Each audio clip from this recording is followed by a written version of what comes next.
All right, thanks. There you go. All right. Well, thanks everybody for coming. As Noreen said, I'm Dave Sharp. I'm a SHIBA volunteer here on Whidbey Island, and I have been for just about a year now. I got into this because I came to a SHIBA rep who's here today. I won't call her out, but I came to a SHIBA rep who's here today because I turned 65 last year. And I came in with questions about how Medicare works with my VA healthcare. And what about all those Medicare Advantage ads I kept getting that were promising to reduce my Medicare costs by, $1,800 a year or something like that. You guys may have seen those, may not have. Either way, they're out there. So we're going to talk about all that. I started doing some research. That SHIBA rep talked me into becoming a SHIBA volunteer myself. And once I got through the basic training, I realized that there hadn't been any mention of veterans benefits. So I started doing some research on it and proposed this project to OIC several months ago. And I really want to thank Elena Garrison and Tim at OIC and everybody else at OIC who's been very supportive of this. There's been a lot of enthusiasm for this project. So let me go ahead and share my screen and we'll dive into this workshop. Where'd it go? I had it up. Bear with me for a minute while I find it. I had it up before we started this. You did. I can testify to that. Let's see where it is.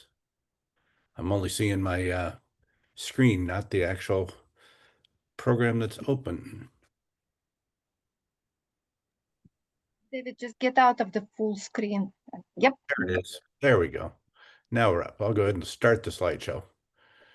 Okay. Everybody seeing that all right?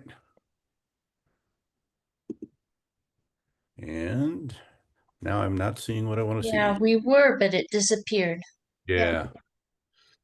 Let's try that again. I'll stop and go back into it.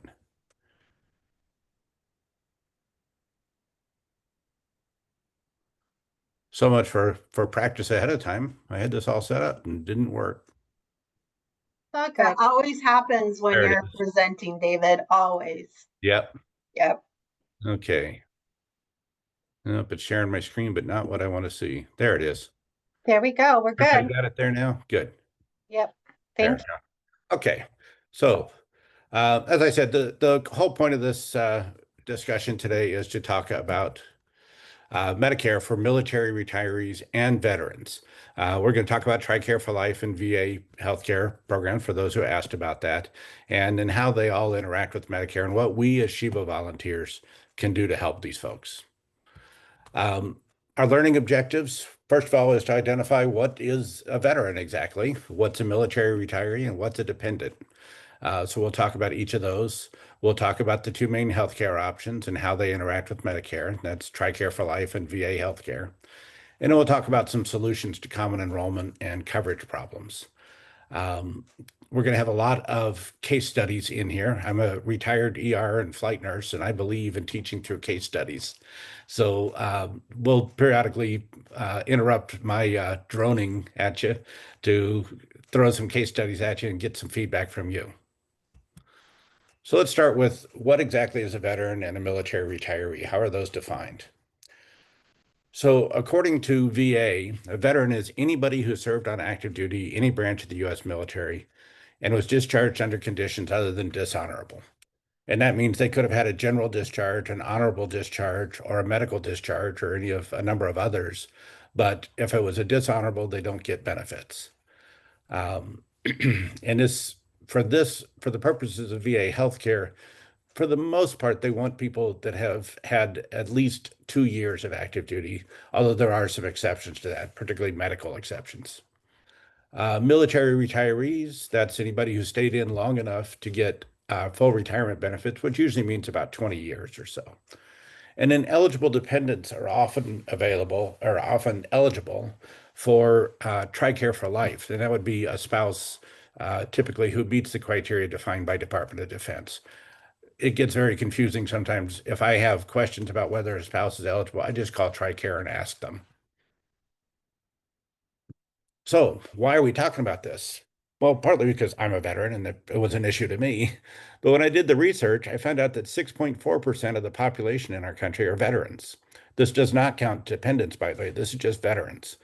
Here in Washington, it's a little bit higher, 8.1%. And then when you narrow it down and look at the areas that have big military communities, they're usually around the active military bases because retirees like to retire where they've got commissary and exchange benefits. And here in Island County in general, it's 15.7%. On the north end of Whidbey Island, where I see most of my clients, it's 21.8. That means 1 in 5 of my clients is a veteran. So it's relevant. You can see the breakdown there for some of the other counties. All of these have military bases except for King County. And King County, the percentage looks low at 4.2%, but there's almost 3 million people living in King County. So that's 95,000 veterans there. So this affects all of us. We really need to be able to address our clients and their needs, and veterans have different needs. When you go into your STAR system, you've all seen this before. Have you or a family member ever served in the military? And I don't really like the way this is worded because they might say, well, yeah, my great-great-grandpa was in the Civil War. And that doesn't mean anything to us. What it really should say is, have you or a spouse ever served in the military? Children get benefits too, but by the time they're getting into Medicare, which is what our focus is, we're talking about the veterans and their spouses. So I would encourage everybody to ask this question every time. Are you a military veteran or are you married to a military veteran? Because that will change their elections here. I just want to interrupt myself a little bit. Elena, if you could manage the chat, I'm not looking at the chat while I'm doing the presentation, but if you could manage that as we go, I'd appreciate that, and interrupt me if there's something that needs to be brought up. Yeah, I'm watching it too, David. Okay, thank you. So the different programs, as I mentioned earlier, there's TRICARE for Life, which is what military retirees and most of their spouses get once they reach age 65. And we'll talk about each of these in more detail here in a minute. There's VA healthcare, which is any veteran that's qualified and enrolled, regardless of how old they are. And then the one other program we're only going to mention here on this slide, and that's called CHAMP VA, Civilian Health and Medical Program of the Department of Veterans Affairs. And this is a program, we don't see this a lot, but I've seen a couple of people who qualified. This is for spouses and dependents only of veterans who either had 100% service-connected disability, or died from that 100% service-connected disability, or died in the line of duty. Their survivors, assuming that this person does not get TRICARE for Life, if they're eligible for TRICARE for Life, they would be on that program. But those who didn't stay in long enough to get retirement benefits, their spouses can qualify for healthcare benefits through CHAMP VA. Like I say, we're not going to muddy the waters by talking about this any more than on this slide. Just know that that's one other program out there. Okay, David, we do have a question. Sure. Are those in the reserves considered a veteran and eligible? Only, I believe it's active duty. So if they've been called up to active duty, then that time qualifies, but they would have to check with VA or TRICARE for Life to find out what their eligibility is. So if they're reserve and they've been called into active duty, then they may have benefits. So let's go ahead and dive into Medicare and TRICARE for Life. TRICARE for Life, well, let's start with TRICARE itself. And this gets confusing because people will come in and say, well, I've got TRICARE. Okay, how old are you and do you have TRICARE or TRICARE for Life? Because TRICARE itself is the program that everybody that's in the military, active duty, and the retirees and family members get anywhere in the world. This basically allows them to go see civilian healthcare providers, and TRICARE pays the bills for them. Once they retire from the military, they still have TRICARE, and it may be a program called TRICARE Prime or TRICARE Basic or any number. They've got a bunch of different policies out there, and they pay premiums for those. Once they retire, they can have those programs until they reach age 65. And this is a key piece that they need to know is that TRICARE will end on the first day of their 65th birth month. And it's not these, it's either the service member or the spouse. It's an individual benefit. So when either of them turns 65, their TRICARE ends. But not to worry, because as long as they enroll in Medicare Part A and B, it rolls over automatically into TRICARE for life. And this is a key thing to explain to folks is that you have to enroll in Part A and B before your 65th birth month in order to avoid a gap in TRICARE coverage. It becomes a different program. Essentially, the idea is that once they hit 65, they are primarily a Medicare patient. TRICARE for Life becomes essentially a Medigap policy and a Part D policy rolled into one. It's a secondary payer, and Medicare pays first, then TRICARE for Life pays, and it covers all the deductibles, co-payments, co-insurance, all of that, and doesn't cost them anything for TRICARE for Life. They do still have to pay that $185 or whatever it's going to be, Part B premium, however. Their costs, like I say, they'll pay their Part B premium. TRICARE for Life doesn't cost them anything. There's no premium for this program. And TRICARE for Life covers the cost that Medicare doesn't fully cover, like the Part A and Part B deductibles, and their 20% co-insurance, any co-payments, all that sort of thing. Most enrollees say they love TRICARE for Life because they just never pay anything. They pay their premium, comes out of their Social Security if they're getting that, and then they never pay anything for their healthcare costs. So it works really, really well for them. So let's dive into our first case. And all of these case studies, by the way, are actual cases that I've dealt with over the last 6 months or so. I had more just yesterday. So these cases are constantly coming in and they're all intriguing to me. Anne's a 60-year-old woman who was referred to SHIBA in late March. She came in the end of March. She had been to the hospital apparently, and the hospital insurance verifier, looking at her bill, said, apparently she doesn't have any active health insurance, and called her and she said, well, no, I don't think so. I don't know. So she sent her to SHIBA. She met with one SHIBA advisor who told the SHIBA advisor that her husband handled all these things, but he passed away 5 months ago and she didn't really know what to do. She mentioned her husband had been in the military, but she didn't know if he had retirement benefits or not. And she did have a Medicare card that showed she had Part A, but she'd never enrolled in Part B. And she didn't have any idea why not. So this happens fairly often. I've actually had a couple of clients like this already. So let's throw it out to you guys. What should we do with Anne? What's the first priority for her?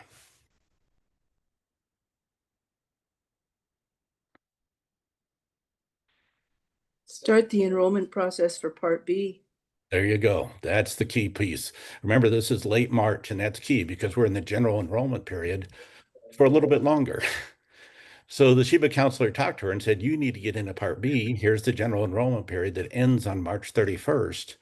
And you'll end up, if you don't make that, you'll have to wait till next year to do it, and you'll pay an even higher late enrollment penalty. She will have to pay a late enrollment penalty anyway, and the SHIBA advisor explained that to her and then helped her book a Social Security appointment. Anne actually got in on the 31st of March and got her Part B enrollment. The SHIBA advisor said, let's set you up with a follow-up appointment. And as it happens, she set her up with a follow-up appointment with me because I'm the veterans guy in my area, and told her, when you go in to see Dave, bring your husband's military ID, any other documentation you have. So I spoke with her and ascertained what was going on. First thing we did is let's grab my cell phone, set it on the table on speaker, and let's call TRICARE for Life together and find out if, in fact, you have TRICARE for Life benefits. And she did. In order to get enrolled in it, though, she has to go through DEERS, the Defense Enrollment Eligibility Reporting System. And so we made a second phone call and got through right away. And the DEERS representative was very helpful, confirmed that she was eligible, explained how she needed to finalize her enrollment once she got her new Medicare card, and told her that her TRICARE for Life coverage would backdate to her April 1st Part B effective date. So we kind of considered this, hey, this is a win. We got her set with just a couple of quick phone calls and got her into Medicare Part B at the last possible moment and got her into TRICARE for Life coverage. So this was a great case.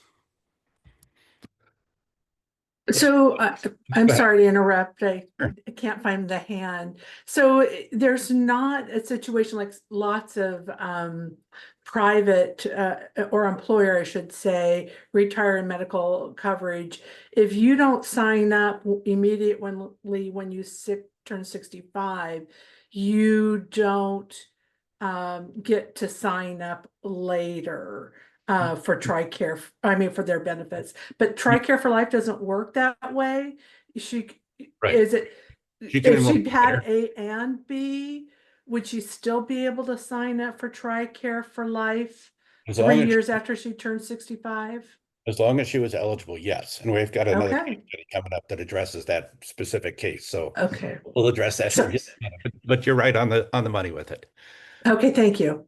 So TRICARE for Life does have drug coverage, and it's a creditable drug coverage, which means they don't have to enroll in a Part D plan at all. And if they choose not to, they won't get any late enrollment penalty if they decide later they want a Part D plan. If for some reason they are enrolled in Part D and TRICARE for Life, Part D is primary and TRICARE for Life is secondary. Our advice to people is make sure you consider the costs and benefits of Part D versus the TRICARE for Life pharmacy program. It's a little problematic because we can't look up TRICARE for Life on our plan finder. So we can't really compare the costs that way. The only reason that I see a veteran with TRICARE for Life enrolling in Part D plan is if they're eligible for extra help. In which case, yeah, they should enroll in a Part D plan and just go with that because that's going to be lower copays than what they pay through TRICARE for Life. TRICARE for Life does have copays for the meds, but I think their highest tier is like $47 a month, something like that. So I haven't researched that a whole lot, but that was the highest that I found. Most people tell us that they love TRICARE for Life. It works just fine. DOD and CMS work together. Medicare pays their share, send the balance on to TRICARE for Life, and it pays, and everybody's done. Almost every Medicare provider does take TRICARE for Life, so they can go see any Medicare participating provider. They should check to make sure they take TRICARE for Life just in case. And interestingly, TRICARE for Life does cover care outside the US. So if they travel or if they want to spend a bunch of time in Spain, they can get their care there and it's covered by TRICARE for Life, even though Medicare doesn't cover it. And that brings us to talking about cost sharing. So for covered services, Medicare pays first, TRICARE for Life is secondary. We've established that. It works just like a Medigap plan. And they typically don't pay anything for Medicare covered services. If TRICARE for Life is a primary payer, which means the service is something not covered by Medicare, like foreign travel, then they will have to pay copays for TRICARE for Life and the TRICARE for Life deductible. And those are pretty much typical or are very similar to Medicare's Part B deductibles and cost shares, 20%. There's a $3,000 out-of-pocket limit for individuals. And I think the out-of-pocket limit for families was $5,000, but I'm not certain on that family limit. If for some reason service is something not covered by either of them, then the individual has to pay it all, of course. They don't have coverage for that. David, we have a couple of people Sure, with jump in. hands up. Maureen? David, I assume from this last slide where you talk about non-Medicare coverage, so the TRICARE is more like a secondary than a gap in that TRICARE will cover some things that Medicare doesn't cover. Is that correct? That's correct. Thank There's you. a couple of things. I think chiropractic coverage is the example that Medicare covers, but TRICARE for Life does not. So there's occasionally something that is covered by only one of the two services. And there is also Victoria. Okay, her hand up. Yeah, earlier in the presentation, you showed a screen that said TRICARE for Life covers all copays and deductibles. And then you said later on that deductibles for drugs are higher in TRICARE for Life than they are in Medicare. And I'm wondering, did that earlier screen refer to Part B deductibles? Correct. Yeah, Part Copays? B and Part A deductibles are covered. The drug coverage for TRICARE for Life, I don't know that there's a deductible per se, but the copays for them are generally lower than most of the Part D drug plans are. Oh, okay. Thank you. TRICARE for Life's drug coverage is usually preferable to the Part D plans. All right. I'll move on here. Let's We talk have- about our. We have Oh. one more question Go in the ahead. chat. Where can they fill their prescriptions with TRICARE for Life? Are there in-network drugstores? Yeah, most of the major chain drugstores are in network for TRICARE for Life. They can also do it, and many veterans do get it by mail order. So they can do it either way, but most of the major drug chains are in network. So let's jump ahead to our next case study here, and got a call from Albert who said, hey, I'm a retired service member. I've got TRICARE, and I'm looking at enrolling in Medicare on my 65th birthday. And, when should I use my Medicare card versus my TRICARE card? He said he's happy with his TRICARE, but he doesn't really know which program works where. So what do we tell him? We tell him that he has to enroll if he wants to continue with his TRICARE benefits. They will become TRICARE for life, and but he needs to enroll in Medicare A and B and pay the Medicare Part B premium. Exactly, right on the money. So we encourage him to enroll before his 65th birthday. If his birthday is in August and he waits till August, it's not going to take effect till September, the following month, and he'll lose his TRICARE for that month because TRICARE will always end on the first day of their 65th birth month. And I usually explain it to clients that way, that your TRICARE is going to end on the first day of your 65th birth month.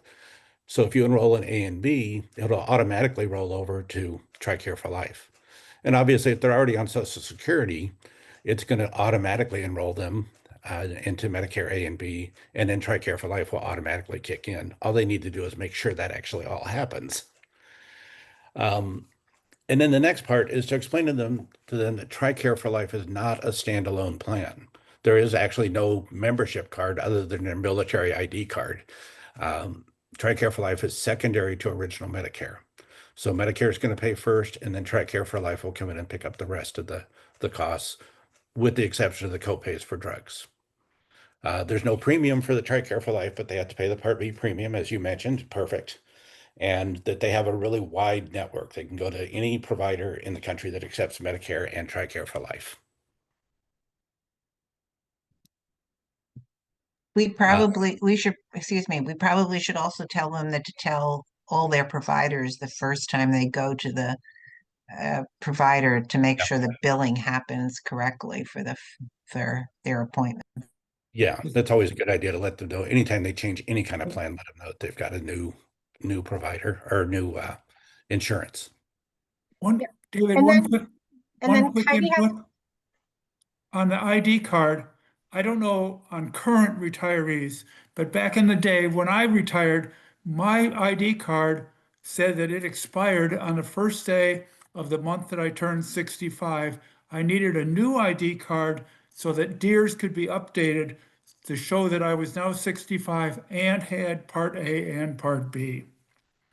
Yeah, that's probably true. I don't know if there's actually anything on the ID card that shows that they have TRICARE for Life now, but I presume that they have a system to. There's nothing on the card, it's in DEERS. So all Okay. you need is the ID card number, or in my case, being an old retiree, everything is based still on my Social Security number until the 1st of January when I need a new Yeah. ID card because they're changing them. But that is what you need. You have to make sure that you're in DEERS correctly to have TRICARE for Life. And I believe if they're enrolled in A and B, DEERS does that automatically. Everything that I'm not a retiree from the military. I did 4 years and got out.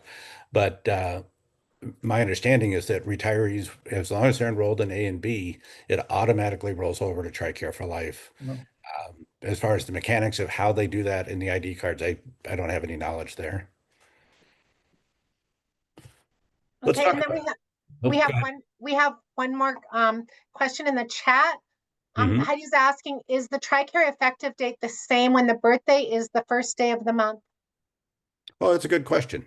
I don't know. I would assume that it kicks in whenever Medicare Part B kicks in. So I haven't had to ask that question about the first of the month people. So I don't know the answer to that one. Elena just answered it in the chat. Oh, sorry. Okay. That it begins the first day a beneficiary has both Medicare Part A and Part B coverage. Sorry. That's what And then Teresa noted, on the back of the retiree ID card is a block saying medical with an account number. So it's on the retiree card. Okay, good. All the clients that I've had have come in have been new to Medicare, where I've had to have this discussion with them, and there's nothing on their card yet, of course, because they're just new to signing up. I do want to spend some time talking about Medicare Advantage plans and TRICARE for Life, because there's some catches in there that we need to know about. Yeah, let's move forward. TRICARE for Life can choose a Medicare Advantage plan if they want to. They have the same choices everyone else does. In that case, Medicare Advantage, because it's their Medicare, is the primary payer, and TRICARE for Life is secondary. And their cost is going to depend on the plan. They have to follow all the same rules that everyone else does with the plan. So their cost sharing will depend on the plan. They have to abide by all the rules of the Medicare Advantage plan, meaning the provider networks and prior authorizations and anything else the Medicare Advantage plan imposes on them. But here's the big one that gets a lot of folks that they don't realize. Most Medicare Advantage plans can't directly bill TRICARE for Life. So TRICARE for Life's websites all say the veteran is expected to pay the copays and deductibles out of their own pocket first, and then submit a paper reimbursement request from TRICARE for Life. I have no idea how long that takes, but I can imagine if someone gets a lot of medical care and has a whole lot of copays that they've put in, there's a whole lot of paper going back and forth, and it makes it hard to keep track of it. So that's something to warn veterans about. If they want to sign up for an MA plan, they can do that, but they may have to pay the copays themselves and then get reimbursement. All the literature says that none of the MA plans can bill TRICARE for Life, but I did talk to a veteran who's a SHIBA volunteer who said, no, I've got an MA plan and I never see anything. So I don't know what to say about that. All the literature from TRICARE for Life says if you have an MA plan, you have to pay for the copays yourself and then get reimbursed. And this is Bill from Thurston, and I'm the volunteer you talked to. I Okay, have I Kaiser. recognized your name. I have Kaiser, and Mhm. Kaiser pay my bills from Kaiser. They pay their portion, and then the balance goes to TRICARE automatically, and TRICARE pays back into whatever that to Kaiser for the copay. So I have no deductibles. I go go into Kaiser. I just go see my physician. I don't have to stop at the desk or anything. It automatically is billed. My wife is in adult family care, and she needed a wheelchair, and that wheelchair now is actually Kaiser pays their 80%, and the company that is issuing the wheelchair is billing directly to TRICARE for Life. So it can work, but you'll have to work with you have to ask questions about with the Advantage plan. In general, I think that it's a good idea to just warn veterans if they're considering an MA plan, beware of this gotcha, because I've seen a lot of complaints on some of the websites from veterans who've said, this is just unworkable that I have to keep tracking all these reimbursement requests. So just warn clients that may be an issue. They can check with the MA plan and find out if they can do direct billing, but TRICARE for Life's position is no, we don't do direct billing with MA plans. If they're thinking about an MA plan because they want the extra benefits like the dental and vision policies, they are eligible, military retirees are eligible for discounted dental and vision policies through a website called benefeds.gov, benefeds.gov. And they can go there and find discounted dental and vision policies that are available to any federal employee. If they're not a retiree and they're a VA recipient, if they're in VA healthcare, they can go to a website that's VADIP, VADIP, VA dental insurance plans. They can find vision and dental plans there as well. We're gonna hold off on other questions. If you want to share them in the chat, that would be great. But David has a lot to get through, and this is really valuable information. So we're gonna hold off on too many questions until we get to the end of each section, please. Yeah. And if we don't address your chat questions, we'll email you with our responses. Yeah, just so he can get through. Thank you. I do have a bunch to do, and I You know do. Yep, and Elena's got an announcement at the end that she wants to make that's going to be pretty important. So I hope everybody will stick around for that. I do want to talk about the marketing from MA plans. You may have all seen these. I'm already seeing them showing up in my Facebook feed for MA plans that say if you're a military veteran. Lately, I've been seeing one that says if you shop at the commissary, you can. I don't know what that has to do with it, but if you shop at the commissary, you can get up to $1,800 a year back on your Part B premium. The highest give back that I've seen is $100 a month. And that's from one of the MA plans available in my area. And they will discount your Part B premium. They essentially, if you're getting Social Security, instead of paying 185 out of it, they'll only take 85 back, and the MA plan kicks in the other 100.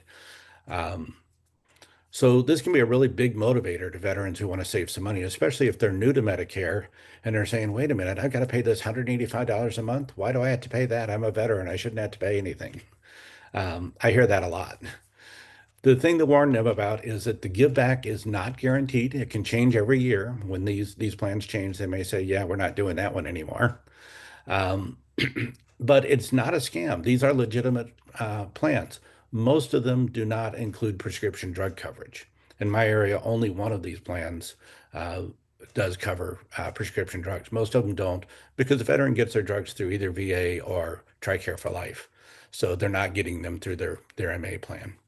But just be aware of these, because clients will come in with these flyers. They get lots and lots of these mailers during open enrollment. They'll come in and say, hey, tell me about this.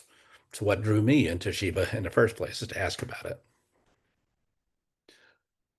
So let's talk the next case here. Dean came into the office and said, I've got TRICARE for Life. And last year during Medicare open enrollment, I was sold an MA plan. The broker told me it seemed like a good idea at the time, because the broker said it came with extra benefits like a gym membership. However, when I tried to go to some of my regular doctors, I found out they're not in network. So how can we help Dean out? Well, Dean's got all the same options as everyone else. We need to explain benefits and limitations of the MA plans, including provider networks, prior authorization, and the issue we talked about already about having to pay the deductibles directly, the copays and deductibles directly, and then having to submit reimbursement requests to TRICARE for Life. And then look for opportunities that would allow them to drop the MA plan and go back to original Medicare. Here in Washington, if he's still in that first year, he can do that anytime. He can just say, nope, not going to do a Medicare Advantage plan. I want to go back to original Medicare. If he's outside of that first year, then he may have to wait till the next Medicare open enrollment period. And we can also ask him, did the broker tell you anything that was misleading? And if so, they can file a complaint with Medicare, and Medicare may allow them to go ahead and disenroll and go back to original Medicare. And then, of course, with everybody, screen them all for extra help or MSP eligibility. That's just part of my checklist for every client. Okay, we briefly touched on this earlier. Let's talk about employer insurance, TRICARE for Life, and Medicare. Employer insurance pays first. Other health insurance is the OHI there. That pays first, then Medicare. And then TRICARE for Life comes in and pays whatever's left over. And TRICARE for Life describes themselves as wraparound coverage to Medicare. So Ron contacted me and said, I'm a retired Army veteran. I'm on TRICARE. I'm coming up on 65 in 2 months. And do I need to enroll in Medicare? I'm still working. I don't want to retire yet. I'm using my skills. I'm working for a big employer. I've got good health insurance, and I've got my TRICARE. Do I really need to do Medicare right away? He wants to wait until he retires at age 68 is his plan right now. And how should he handle his health insurance needs? So everybody jump in. What do you think?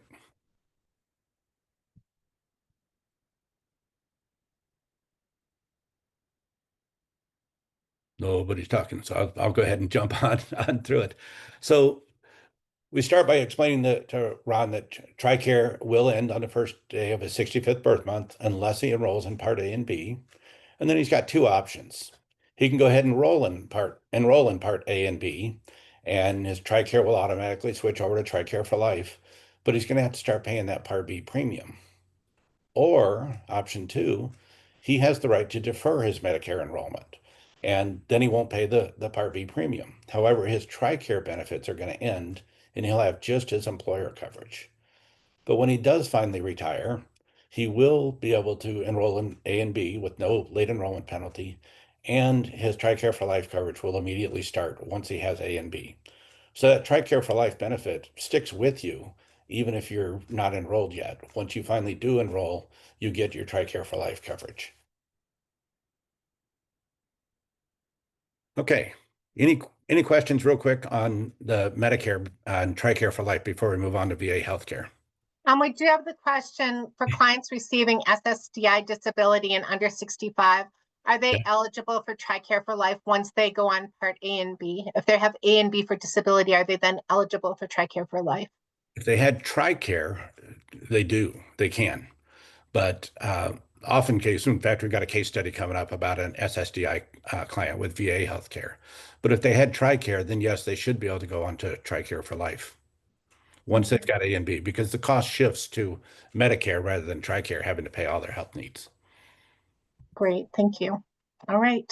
Oh, I'm going to move on to VA healthcare coverage, and we'll kind of go through this fairly quickly because we are running a little short on time here.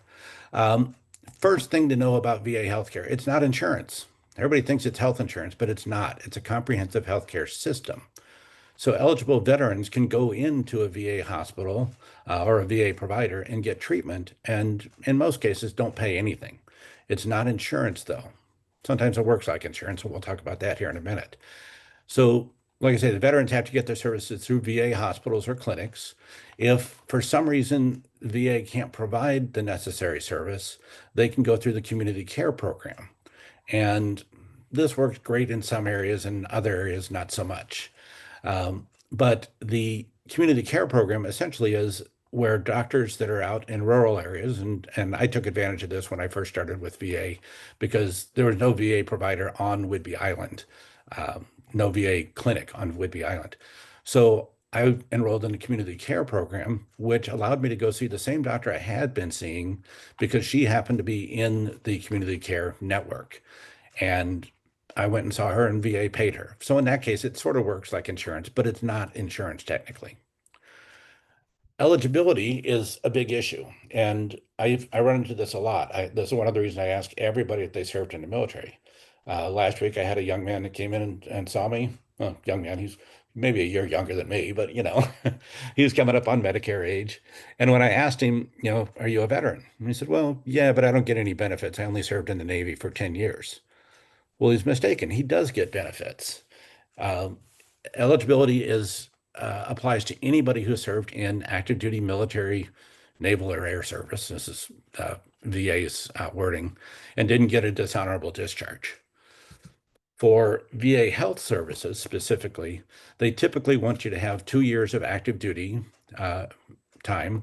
Although again, there are exceptions for people that got out before 2 years if they had, depending on the reason they got out of the military before then. And then they're assigned a priority group. And this is because even though veterans are told you will get health care for the rest of your life once you sign up, Congress has never appropriated enough money to provide that. So VA set up a priority group system. And your priority group will be assigned based on whether you have a service-connected disability or not, whether you were related or had any exposures. For example, anybody that was at the Marine Base Camp Lejeune, which I don't remember, I think is in North Carolina, was exposed to toxins in the drinking water. Anybody who touched the ground in Vietnam was assumed to be exposed to Agent Orange. So there are certain categories that they list as far as exposures. And a lot of that also has to do with certain combat zones that they were in that is presumed to be an exposure or a toxin exposure. And then the one that I want to really point out to everybody is income level is another qualifying factor. If you don't have a service-connected disability, if you weren't assigned to any area that had toxic exposures, you can still qualify based on your income.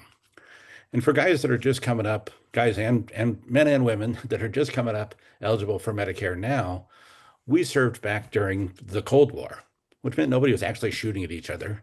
And there wasn't a lot of service-connected disability or exposures and that sort of thing. So a lot of guys think that they're not eligible because they didn't serve in any kind of a combat area. But if their income is below the VA threshold for their area, they are eligible. And the income limits are way higher than they are for Medicaid, and they don't look at assets. So you can just do a Google search for VA income threshold, and it'll take you to the website to figure out what that is. But it's based on your zip code and how many people are in your family, how many dependents you have. In my case, in my zip code, being married, myself and my wife, our combined household income can be as high as $71,800, and I still get VA because of my income level. So that's an asset or a benefit that veterans can get that we need to educate them about. I actually carry around a stack of application forms for VA. So when I kind of pre-screen people and say, yeah, I think you might be eligible, fill out this form and send it in, because you may get it, you may not, but you have nothing to lose. The priority group they're assigned to, there's 8 different priority groups with a couple of subgroups, but that's going to depend on whether, or determine whether they have copays for their services and for their meds. I'm in a priority group where I don't pay anything for office visits and such, but I pay low copays for my medications. And there are 3 tiers for VA medications. And the copays for those are $5, $8, and $11 a month. So I'm on a couple of very expensive meds. I get them to the VA and I pay $11 a month for each of them. It's great. If it's care for a service-connected disability, they don't pay anything for it. So both VA and Medicare encourage veterans to enroll in Medicare. It expands their access to care. They don't have to see VA providers. They can go see any Medicare provider using their Medicare. If they don't enroll in Medicare, they can get late enrollment penalties. And this is why I was stressing earlier that VA healthcare is not insurance. So Medicare doesn't consider it creditable coverage. Oddly, they do consider the VA drug coverage to be creditable. So they won't, if they have VA drug coverage, they won't pay a Part D penalty if they don't enroll there. But they will be up for Part B late enrollment penalties.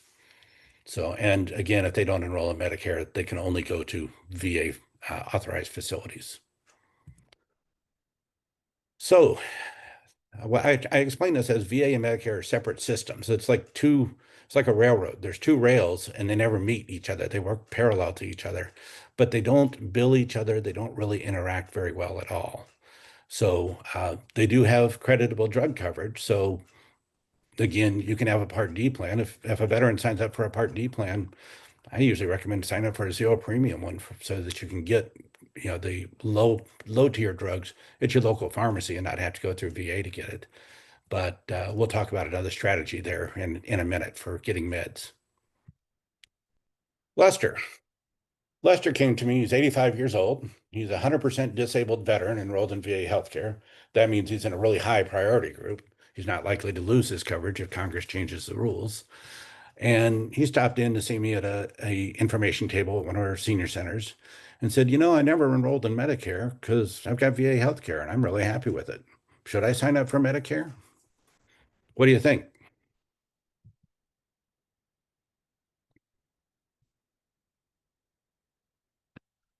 So the key things to think about with Lester is his VA healthcare meets his needs. He's satisfied with it. He's in a high priority group, so he's not likely to lose coverage, and he probably doesn't pay anything for his care. Part A is, if he enrolls in Part A and B, his Part A is premium free. Part B is not creditable. So here's the numbers for what he'll pay. It works out to he'll end up paying with the penalty $555 a month for the rest of his life. So we can do the math and explain it to him, but he's got to make the decision. Part D doesn't matter because he's got VA drug coverage and that's creditable, so he doesn't need to enroll in Part D. Explain to him the access that VA healthcare is only through VA facilities, and original Medicare, he can go see doctors anywhere that take Medicare, and they don't coordinate benefits. So he has to choose which card he wants to use when he goes in. Medicare offers more flexibility, but it doesn't really enhance VA healthcare. They're side by side. And we can tell him VA recommends you enroll in Medicare, and he should enroll in Medicare Part A at least, as long as it's free. If he enrolls in Part B, he will pay late enrollment penalties, but he has the option, like anyone else does, to decline that. So we can't make the decision for him, but we can certainly explain to him what it's going to cost him. All right, a couple more case studies and then we'll wrap up here. Yvonne, this kind of touches on the question that came up earlier. Yvonne was a client who called, who's 32 years old. She's got 100% permanent and total service-connected disability rating. The permanent and total term there means that it's not going to get reviewed later to see if she's gotten better. It's permanent and total service-connected disability. She gets her care through the VA. She happens to live down near the American Lake VA Center in Tacoma, and she's really happy with the VA care. She's been cruising along, getting her SSDI checks for 2 years, and all of a sudden now she's been automatically enrolled in Medicare. And she calls SHIBA saying, hey, I don't want to pay this Part B premium. Help me. Why do I have to do this? And when we talked, she mentioned that she plans to move a couple times in the next few years. So I asked her about her income. It's above the MSP limit, so that wasn't a factor for her. She likes her VA healthcare. She doesn't want to pay the Part B premium, and she expects to move over the next few years, which is relevant in this case. So her first option, she can go ahead and keep Part B, and that gives her access to non-VA doctors and clinics if she wants them. And if she moves somewhere where VA facilities are not available or are limited, she'll still have the option to go use her Medicare benefit. She'll have to pay the Part B premium. It's going to come right out of her SSDI check. But in her case, she was one of those where I suggested maybe you want to look at these give back Medicare Advantage plans. It won't cost you anything if you're not using it because they're all zero premium. And if you don't use any of the services, you won't pay anything for it. And it'll at least cut your cost down as much as $100 a month. So there's no guarantee of that. And when you move, you may not have access to that plan. There may be a different plan that's similar, but it's only for that region. Or she can decline Part B and she can call Medicare, say, nope, I don't want Part B, stop that. And she needs to know that her VA coverage is not creditable, so she'll be exposed to late enrollment penalties if she changes her mind later. Except, thank you, Noreen, you helped us with this one. When she turns 65, she gets another initial enrollment period, so she could enroll in Part B then with no late enrollment penalty. And then one last case here. Andre is a veteran. He's got both VA healthcare and Medicare. Truth be told, I'm Andre. This is my situation. He uses Medicare primarily because he finds it easier to access providers and get care without having to drive long distances. I've been prescribed several medications that have high copays with my standalone Part D plan. And so Andre calls SHIBA to get advice on how to find lower costs for these meds. So we would, again, check and see if he's eligible for extra help or a Medicare savings plan.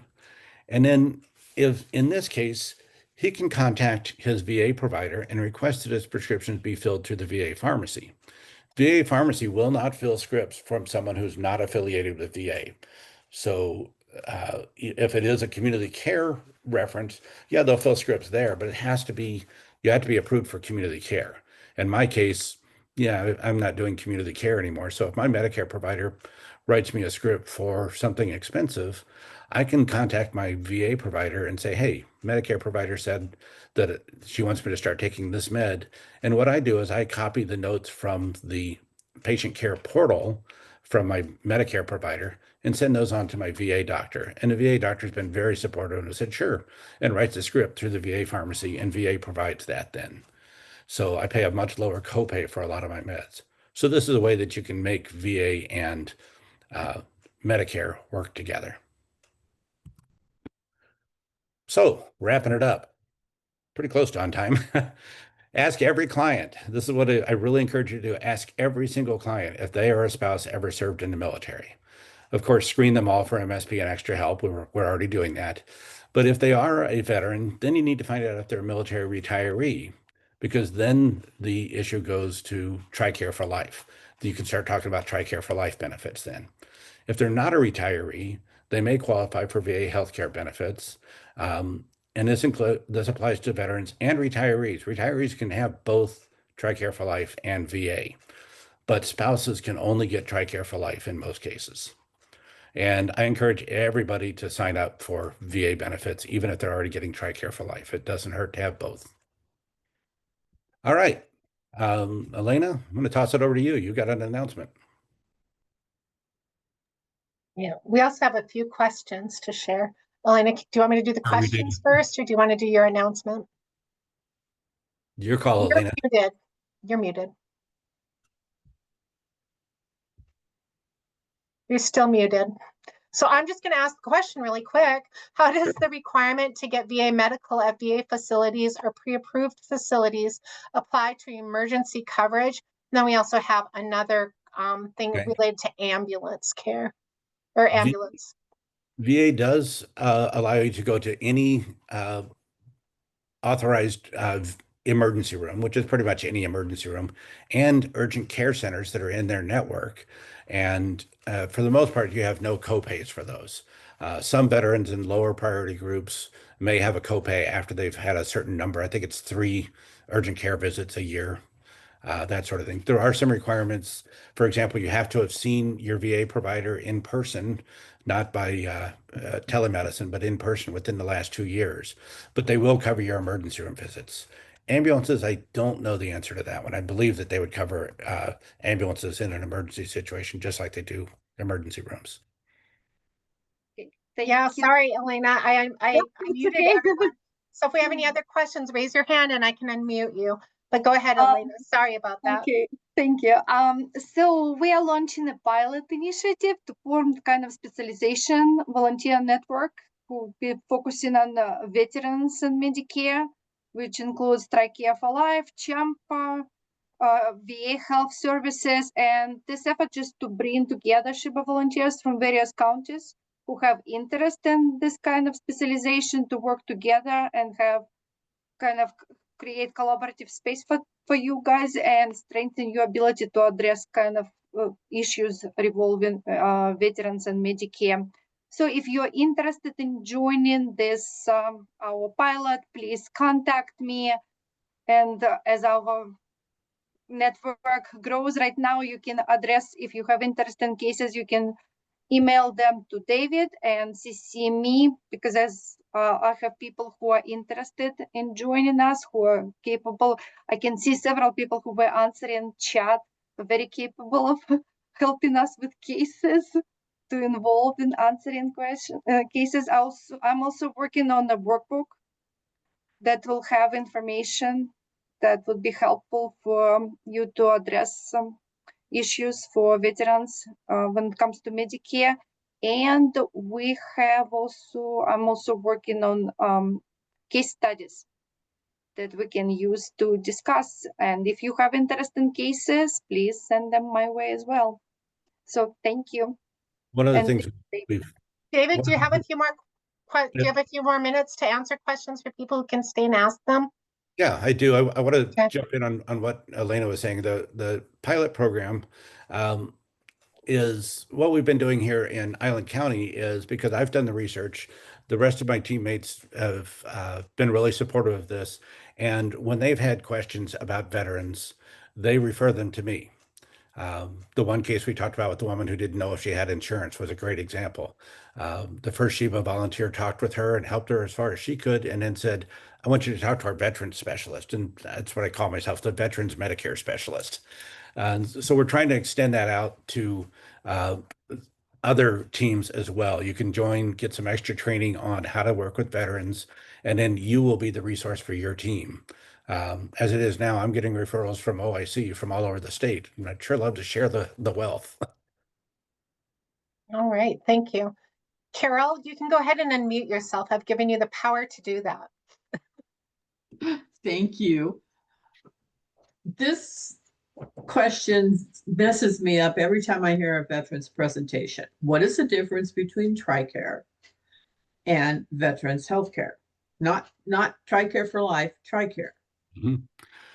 They can have both. Any veteran can enroll in veterans healthcare And as long as they've met the time requirements to be in the service and did not get a dishonorable discharge, they're technically eligible for VA healthcare. Then the question is, what priority group do they fall into? If their income is too high and they don't have disabilities or exposures to toxins or any of the other factors they look at, then they'll get a letter that says, yeah, you're eligible for VA healthcare, but we don't have room for you right now. We don't have the money for that. So you won't actually be able to get VA healthcare. Most veterans will get it though. So if they're on just TRICARE, they can certainly enroll in VA healthcare at the same time. There's no age requirement for VA healthcare. Once they turn 65, then their TRICARE becomes TRICARE for life. And again, they can still be in VA healthcare. So two But separate. TRICARE is an insurance Correct. program. They can have that, just like I have Medicare and I have VA healthcare, two separate programs that don't necessarily interact. So Okay, if they have TRICARE, they can use their TRICARE card, or they can go to a VA facility and go through the VA system to get their healthcare. Yeah, and TRICARE is for retirees only, where VA healthcare no. should No, be for TRICARE for anybody. life is for retirees only. TRICARE is active duty and retirees under 65.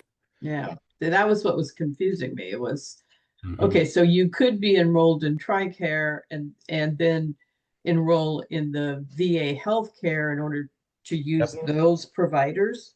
Correct. And then Okay, you choose where you want to go to get your healthcare. Yeah. okay. All right. Kim, go ahead and unmute yourself. Great presentation, by the way. I really Thank you. appreciate you putting that together. So I know. I had a fellow come in and he's over 65, probably like 75, never signed up for a prescription drug plan.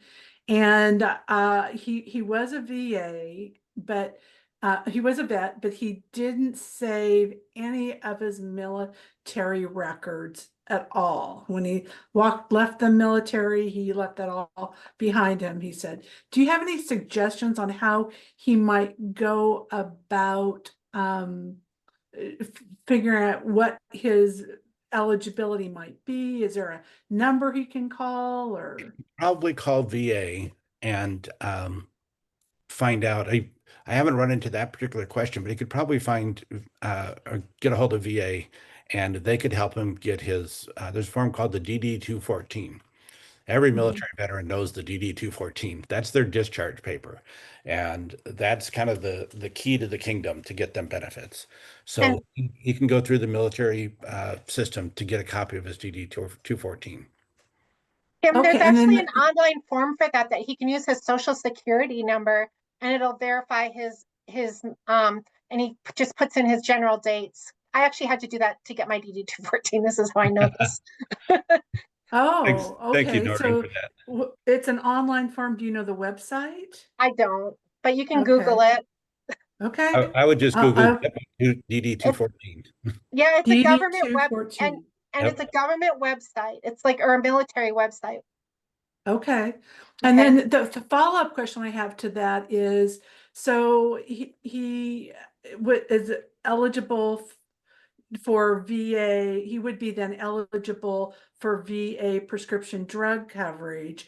But the part that I'm confused about is that creditable coverage that's available through the VA. So because he could have been eligible for VA coverage, does that prevent a late enrollment penalty being assessed if he signs up for a Part D plan, or does he have to actively be enrolled in something for that Part D penalty to be waived? I believe you have to actively be enrolled in the VA drug coverage. And again, that creditable only applies to the VA drug coverage. It doesn't apply. Right. I understand. Okay. But, okay. Thank you. That was great. I really appreciate it. I think that's an issue, and I've actually written to all our legislators about this, saying, you know, in the case of the 32-year-old who found herself suddenly having to pay a Part B premium that she didn't anticipate, it's like, she's got great health care. Why should she have to pay a late enrollment penalty? And I've asked for that to be considered creditable, but they seem to have other things on their mind right now. I just want to share that Sue shared in the chat, that service group can also help with verification of service. Yep. It's like the VFW. Yeah. They have people who help with that. And as far as disabilities go, there's the Washington Disabled American Vets is a big group that helps people get their disability ratings approved. And then the county VSOs, the veteran service officers for each county can also help with that oftentimes, or they have connections to, they're very well connected. They're very good resources for veterans most of the time. A great place to go to start is always with VFW or American Legion. Lots of vets there, and they've all got lots of experiences they're willing to share. Aruna and Prakash. The question I had was, if a veteran chooses Medicare Advantage plan and then they decide to go back to the original Medicare, the TRICARE for Life, do they look at the history, their health history, and kind of, are there any problems, or they can change back without any financial, liability, like typically it happens with any other Medicare plan? I think you're thinking, I'm going to rephrase your question a little bit. If a veteran with TRICARE for Life chooses a Medicare Advantage plan and then changes their mind and wants to go back to original Medicare, can they get a Medigap plan? Is that correct?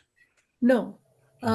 If they want to get back on TRICARE for Life, after they chose Medicare Advantage plan, can they go back to TRICARE for Life? Like, that lady who had to pay the 185, 36-year-old person, if she would choose, say, for whatever reason, for 5 years or so, Medicare Advantage plan, and then she kind of realizes, no, for me, original Medicare would be better, and I'm ready to do whatever I have to do. Can she get back on TRICARE for Life? Oh, no, she can't get back till she's 65, right? Okay. No, if they're on TRICARE for Life, they're a retiree and they've got TRICARE for Life benefits, and that sticks with them. If they enroll in a Medicare Advantage plan, then, okay, they've still got TRICARE for Life as their backup. So the Advantage plan is their primary Medicare, and then TRICARE for Life pays the copays and deductibles after they've paid it themselves and sent a request for reimbursement in most cases. Okay. But they don't lose their TRICARE for Life benefits. The 32-year-old we were talking about didn't have TRICARE for Life. She had VA healthcare, and that's a whole different ballgame. Right. But then the other question I had was, if the person is on, say, TRICARE for Life, but not eligible for VA healthcare, then the drug for your medications that you have come up with a plan, coordinate with a Medicare doctor, and VA doctor won't be able to happen, right? Correct. But if they're on TRICARE for Life, then whoever their provider is TRICARE for Life, again, is secondary to Medicare.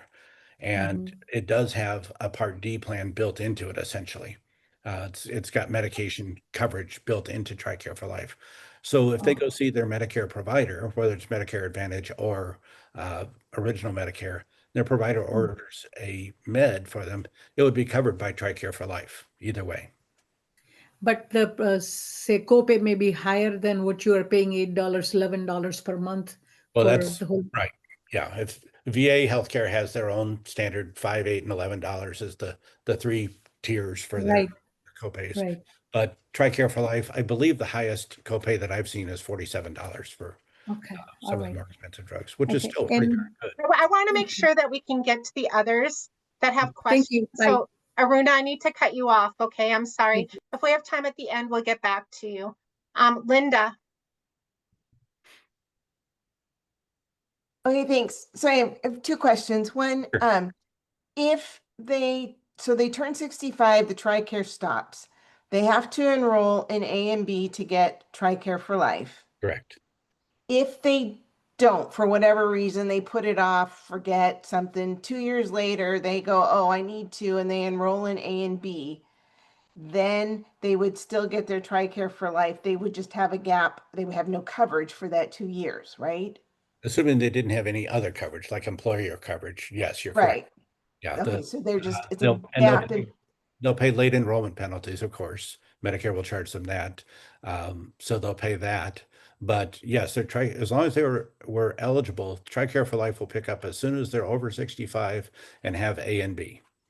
Okay. So- And then my other question on the VA, once you qualify, once they assign you a priority group, do they ever take it away, or do you have that forever?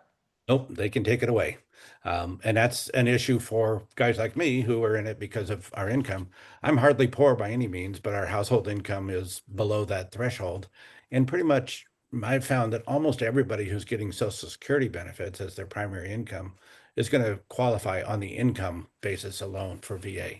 So that's all subject to our government. If Congress changes the rules, and they do change the rules periodically, they can say, no, we're going to lower those thresholds and you can lose your benefit. You can also find yourself moving, like I moved from priority group 5 to priority group 7 when my income went up a little bit. I still have benefits, but I have to pay a little bit more for my copays for drugs. So yes, those things can change. Typically, the things that I don't expect to change are the exposures to toxins, that qualification, and the disability ratings. The higher your disability rating, the higher your priority group. So yeah, they can lose their VA eligibility. Before we go on to Carol, I just want to get one clarification. If we have someone who turns 65 and maybe they pick up their Medicare Part A, but they're delaying their Part B because they're working until they're 67, but they're eligible for TRICARE for Life, can they keep their employer insurance or their spouse's employer insurance Yes. at Part B when they turn 67 or 68 and still get their TRICARE benefits? Correct. Yep. Okay. And they will lose their TRICARE at age 65, no matter what. It always ends there. That's the easiest way to explain it. Is it will end. But I'm not talking about TRICARE. I'm talking about but their TRICARE for Life. Yeah. TRICARE for Life won't kick in until they have A and B. Okay. So at whatever age. So if But they just go on their employer benefit, they won't lose it if they don't have TRICARE before Right. they become eligible. Okay. Yep. We need And to change just that the in basic order. training. Order of the coverage is just gonna adjust a little bit if they have other coverage. Yep. Right. Okay. Thank you. Carol, go ahead and unmute. Yeah, David, can you review the pharmacy benefit that you covered in your last slide, which was actually you were the example? Oh yeah. I had to throw my own example in there. So the way this works, I had a VA doctor a few years ago that said, hey, you know what? You want to try Wegovy? And I said, well, sure. I've been trying to lose some weight, but that's expensive. That's like $3,000 a month. What'll I pay through VA? She said, $11. And so I can get that through VA. Now, if my Medicare doctor had prescribed it, I don't think it's covered by any Part D plan, so I'd be paying out of pocket for it. But by having my VA provider prescribe it, I only pay the $11 copay, the highest copay they have. So with other drugs, if my Medicare provider says, hey, I want you to take drug XYZ, I can look it up on Plan Finder and find out what my cost is going to be. And if it's going to be more than $11, what I do is I copy the doctor's, my Medicare provider's notes from the online portal. Most doctors nowadays have an online portal. So I can read her notes. I can copy those and then paste them into VA's online portal in a message to my VA doctor and say, would you prescribe this med? Here's the justification for it from my Medicare provider. It helps that I happen to be a retired nurse, so I speak the medical language to both doctors. But that is a way, and it's entirely up to the VA provider. They may say, no, I want to see you and do my own tests before I'll prescribe it. In my case, I've got a VA provider who's willing to work with me and understands that I speak the language enough to be able to get him the info he needs and justify it. So just to confirm, the VA pharmacy won't fill any prescription that's written by a non-VA doctor. Correct. Even if the doctor is community care? They will do it if the doctor's community care and you're in the community care program.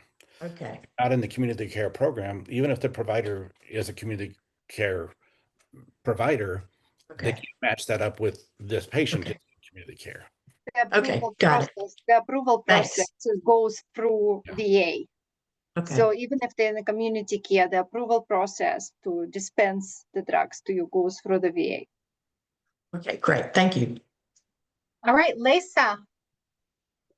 So maybe you covered this and I missed it, but why is the VA not Part B creditable? Because it's not considered insurance is the best I've been able to figure out. They're very clear okay. that VA is not insurance. They are a healthcare system, meaning they're essentially providing healthcare. They're not insuring it. They're not saying if you go somewhere else, we'll pay for your healthcare, except in community care when they are kind of insurance. So it has nothing to do with the level of care that's being provided. That's correct. VA healthcare is great healthcare. People that have easy access to a VA provider are really happy with it. Those of us who live out in rural areas like Whidbey Island, it's a drive. It's an all-day project to go see a VA doctor. And this is a big problem too. This is a really important thing that you're bringing up, David, because when I talk to a woman at a supervisor at Social Security, she said she has to explain this to veterans all the time. They should have signed up for Part B and they didn't know and declined it. And now they have late penalties. And Yep. I'm really concerned about that and thinking of trying to bring posters over to the VA American Lake facility. Yeah, it's absolutely a problem. I'm reaching out to veterans here on Island, in Island County. I've got a number of presentations to our Veterans Resource Center and through other agencies around the island during open enrollment aimed just at talking to veterans and being able to explain all of this to them. That's a great idea. I might try to emulate that down here. Sign up for our veterans, specialist program. Send Elena a message and get involved in that because we can help you get more resources available and help understand all these options. So yeah, it is absolutely a confusing thing is that VA healthcare is not creditable as far as Part B is concerned. Personally, I think it should be. It's great healthcare, but VA doesn't agree. I'm sorry, not VA. Medicare doesn't agree. All right. That's it. Do we have any other questions? Not seeing anything in the chat. Everyone can talk if they need to. So if you have questions, you can speak now. I've unmuted it. I've given everyone the ability to unmute themselves. This is Zaruna. I just wanted to check. It was a great presentation, and question is about dental and vision coverage. You said it is a discounted rate, but you can go to any dentist or any vision specialist. And how about hearing aids and such? The VA does cover vision and hearing benefits for almost any veteran. Most veterans don't get dental coverage through VA. I think if they're 100% disabled, they can get VA dental coverage, but they do typically cover vision and hearing aid benefits. Excuse me, just a second. Let me cancel this call coming in. So VA does offer those benefits. In theory, it's only if it's a service-connected thing, but I've been able to get glasses and hearing aids both through the VA at no cost to me at all. The dental plans that are out there and the vision plans, if they decide to get those, are usually through, I know for VA, it's Delta Dental and another company, I think might be Hartford or something like that, but they're commercially available dental insurance plans. They're just offered at a lower rate for veterans. So, and there's two different sites. If it's TRICARE for Life, military retirees, they can go through benefeds.gov, and otherwise they can go through vadip.gov, VADIP, and I think it's .gov. It might be .com. I have a quick question. Sure. Are ex-spouses entitled to anything? Yes, depending on how you define ex. Widows are usually, if they've got TRICARE for life benefits, and the husband was in the military and the husband passes away, the widow keeps her benefits until she remarries. Unless, and this is the way the government works, she keeps her benefits until she remarries, unless she remarries someone else who's eligible for TRICARE or TRICARE for life. So it does get confusing. That's why I don't really get into what spouses are eligible for. I just recommend call TRICARE directly and ask them. Do you So have when any we idea ask about them, divorced spouses? I'm sorry. Do you have any idea about divorced spouses? I Uh, posted the link in the chat earlier Okay, thanks. because there were questions about that. Yeah. Thanks, Elena. Yeah, they've got some weird rules. It was something like a 20-20-20 rule that said you had to have been married 20 years. The service member must have been in for 20 years, and those 20 years have to have overlapped. But I'm not really clear on that rule because that doesn't always seem to apply. I had another client that came in whose husband had passed away, and she had questions about whether she was still eligible. And when we called TRICARE, they said, "Oh yeah, she could have married him last week, and then he passed away this week, and she'd still be eligible." So I don't know. It's a very confusing question, and I don't know the answer. I defer that all to calling either TRICARE, well, just calling TRICARE. Spouses aren't eligible for VA healthcare, except for that CHAMP VA program we mentioned, and that's That pretty good. should also be part of their divorce decree because it's a very big benefit. Oh yeah, And so it should be addressed in that if they don't actually know. Yep. so when we answer that question on the VCF, do we just, if they say, yeah, I was married to somebody for 7 years, we got a divorce, he was in the military, do we just ignore, do we answer no I on would the just say VCF? yeah. I would say yes, because the question is just asking, have you or anyone in your family ever been in the service? It's like, well, yeah, my husband was in the service, but we're divorced now, and it's not asking whether they get benefits. That's not going to change their benefit. It's just gathering the statistic as to whether we're talking to veterans or not. Oh, okay. I thought the whole point of asking that was to find out if they may be eligible for those benefits that we could help them. It's for us to know that information. As far as BCS goes, it's like, yeah, okay, you could just answer the question. For a long time, honestly, until I realized the significance of it, I didn't even bother to answer that question. I just think, it's not relevant to me until I started researching the military benefits and realized, yeah, it is really relevant. It's just there mostly as a trigger to make you start thinking about, should I be talking about TRICARE for Life or VA benefits with this client that comes in? This is Lisa Barnes again. If someone came in and they're military and they're eligible for TRICARE, or they think they might be, why would we help them and not just refer them to TRICARE? It's a good question. A lot of them may go to TRICARE. A lot of military retirees in particular are very aware of the way the system works, but not all of them are. And so I often get clients that come in that aren't aware, like the one example we used where the woman said, I don't know, my husband took care of all of that, and he died a few months ago, and I don't know where to start. And I was the other SHIBA volunteer and the hospital insurance verifier, and I worked as a team to get her covered and get her taken care of. And that was very rewarding for us. So yeah, I think that we could refer them to TRICARE, but it helps us to know the rules since we're talking about Medicare. If they're TRICARE, they're going to become a Medicare patient primarily with TRICARE for Life as their secondary. So we should know about how that works. Yeah, my general rule of thumb, Lisa, is that if I think someone could possibly be like in my limited scope of understanding of outside programs, if they could possibly be eligible for another program, I'm going to send them to that program to see if they're eligible for it, right?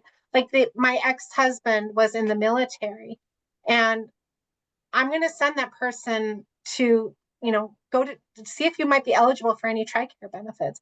Because if at the worst, they're not going to be in any worse position than they are at that moment. But at the best, they might get some great benefits, right? And I can't be an expert on it. So I always refer people out like that. And I think we can give them good information about a timely application for Part B, because that can get lost in between the cracks. Yeah. Exactly. Yeah. If people come into me and they have questions about their transition from TRICARE to TRICARE for Life, I can explain it to them from a Medicare point of view, since we're primarily Medicare focused. But if they have questions about, am I eligible? It's like, I don't know. Let me, pull up. I have, the number for TRICARE in my contacts. I can set my phone on the table, put it on speaker, and let's call TRICARE together. And I've never had any long wait to talk to them. And if we have to talk to deers to get them registered, I'll do the same thing with them. So I can help them because they may or may not speak the language that we're talking about, and I can help to and I don't mean that versus English versus Filipino or any other language along those lines. I mean more in terms of bureaucracy language. We get really good at being able to speak that kind of language to these various agencies, and we can say, you know, hey, I'm here with Mrs. So-and-so whose husband was in the military but passed away, and we're just trying to find out if she's eligible for TRICARE for life benefits. And it's just quicker and easier sometimes for us to be able to explain it to the TRICARE rep than it is for the client to have to go through and figure out what questions to ask and what they really need to know. Okay. Okay. And last chance, last call for questions. Going once, going twice. The window's closed. Thanks. Thank you everyone for David. joining us and sticking around. I'll send out the email after I get the presentation and get it converted to PDF and all those good things. I'm going to include a link to the chat. If you or your friend doesn't get it, I would say by 10 o'clock tomorrow morning, or if other people are saying they got it, please send me your email, because sometimes people make a typo on their email. Every month I get a few back saying it's an invalid email. Okay. And I know some people are like putting creative emails in there, like they're tired of using their SHIBA email, so they'll put, you know, beavisandbutthead@gmail.com. And so then Beavis and Butthead get the presentation, but our volunteer doesn't. So if you've done something like that to register, just because you can, then please make sure that I have your correct email address, because you're not going to get it unless you registered with the correct email address. All right. Just one more thing. Would it be possible to include some of those telephone numbers that you have, David, in that email for TRICARE for Life or DEERS or whatever else you might have? That would be great. There actually are 2 slides at the end of the program that have a bunch of content that I didn't get to in the presentation. Okay. But if you look at it, and you can also email me. My email's there in that as well, and I'm happy to answer questions and help people anywhere in the state. Thank you. You're welcome. Right. Thank you. This was excellent, David. Elena, thank you. I know you spent a ton of time on this. Thank you so much. You guys did an amazing job. Yep. Elena's really been a big help on this. I really appreciate it. This is really great. Thank you. I'm going to stop the recording.